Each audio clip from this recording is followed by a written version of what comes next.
Where to start when discussing the United States?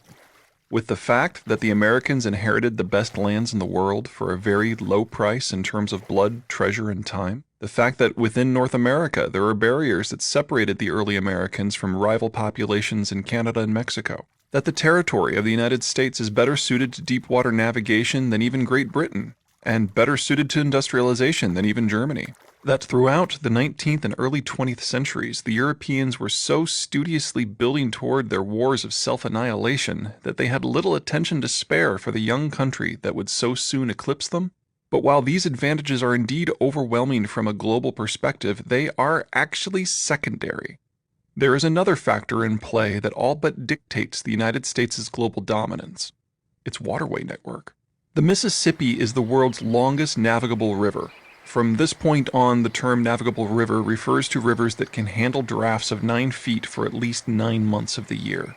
Some 2,100 miles long from its mouth at the Gulf of Mexico to its head of navigation at the Twin Cities in Minnesota. That's about 1/3 longer than the mighty Danube and triple the length of the Rhine. And the Mississippi is one of only 12 major navigable American rivers. Collectively, all of America's temperate zone rivers are 14,650 miles long. China and Germany each have about 2,000 miles. France about 1,000. The entirety of the Arab world has but 120. Yet there is more to America's waterways than just its rivers. The Americans benefit from a geographic feature that exists in few other places on the planet, and nowhere else in such useful arrangements: barrier islands. Chains of these low, flat, long islands parallel the American mainland for over 3/4 of the Gulf and East coasts. The American barrier island chain turns 3,000 miles of exposed coastline into dozens of connected, shielded bays, allowing for safe navigation from the Chesapeake to the Texas-Mexican border. The net effect of this intracoastal waterway is the equivalent of having a bonus 3,000-mile-long river. The most compelling feature of the American maritime system, however, is also nearly unique among the world's waterways. The American system is indeed a network. The Mississippi has 6 major navigable tributaries, most of which have several of their own. The greater Mississippi system empties into the Gulf of Mexico at a point where ships have direct access to the barrier island and intracoastal systems. All told, this Mississippi and intracoastal system accounts for 15,500 of the United States' 17,600 miles of internal waterways. Even leaving out the United States' and North America's other waterways, this is still a greater length of internal waterways than the rest of the planet combined. The result is that the United States has the greatest volume and concentration of capital generation opportunities in the world by an absolutely massive margin. And that opportunity is very heavily concentrated in a single unified system. The combination of size and interconnectedness of the system dictates a number of outcomes. Any culture based upon those waterways will be ridiculously capital rich. When it comes to transport, distance is key. Low costs of transport allow goods to be shipped farther, and the more efficiently you can move goods from areas of high supply to areas of high demand, the greater the range at which your goods are competitive. In the American example, this allows goods, whether Nebraska corn or Tennessee whiskey or Texas oil or New Jersey steel or Georgia peaches or Michigan cars, to reach anywhere in the river network at near nominal costs without having to even leave the country.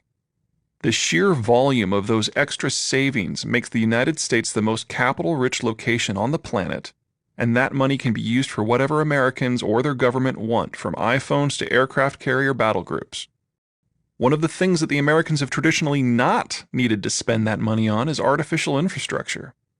In most countries, the geopolitical necessity of infrastructure is a core motivator for government formation and expansion, with Germany being the quintessential example. Roads and rails do not come cheaply, so taxes need to be raised and government workforces formed. Not so in the United States. The rivers directly and indirectly eliminate many barriers to economic entry and keep development costs low. Even the early smallholders, pioneer families who owned and worked their own plots of land, found themselves able to export grain via America's waterways within a matter of months of breaking ground. It's a recipe for small government and high levels of entrepreneurship.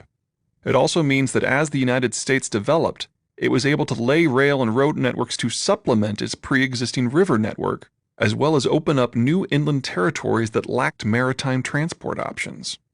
These new artificial transport systems did somewhat displace riverine transport, but the constant competition that river transport provides for other modes keeps a lid on transport costs regardless of method. The American geography is also a recipe for a consumer base that is absolutely massive. If government is limited, then tax burdens are low, leaving more money in the citizenry's pockets. If capital is readily available, then so is credit, enabling consumers and corporations alike the ability to expand with ease. If moving products from place to place is easy, food can reach areas that cannot provide enough themselves.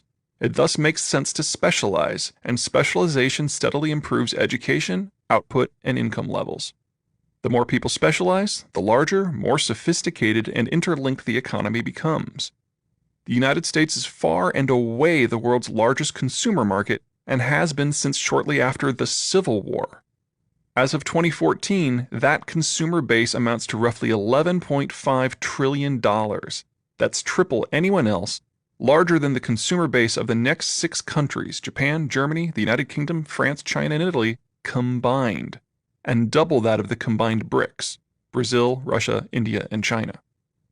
Rivers promote unity, and an integrated maritime network promotes unity over a far larger swath of territory.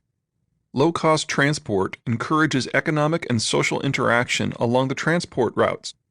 The greater the level of specialization, the greater the need for that interaction. If your city produces cars, it probably needs to import steel, electronics, food, lumber, and so on. Such mutual dependence rapidly takes on characteristics that far surpass the purely economic. Deep, multifaceted economic linkages quickly generate deep, multifaceted cultural and political linkages.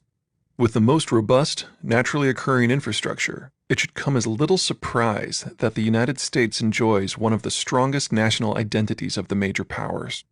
In most cases, international linkages don't achieve the same sort of cultural interaction because personal interaction doesn't occur very often. It's the combination of personal accessibility and economic interdependence that puts a riverine culture on the path to unification. It should come as little surprise that the portion of early America that was least integrated was the South. That region's rivers flow directly to the sea in a manner similar to Northern Europe, resulting in somewhat localized rather than federalized entities. Similarly, today it is notable that the Pacific Coast states often seem culturally out of step with everyone east of the Rockies. That region is the one portion of the United States in which integration with foreign nations is of similar difficulty to integration internally. That, and next door Vancouver, is awesome. America's waterways have created a legacy of extreme capital richness, remarkable political unity, and a powerful consumer-driven economy, all on a scale that makes the United States the outlier in a global context. And all that with a government that is relatively small in personnel and resources for a country of its size.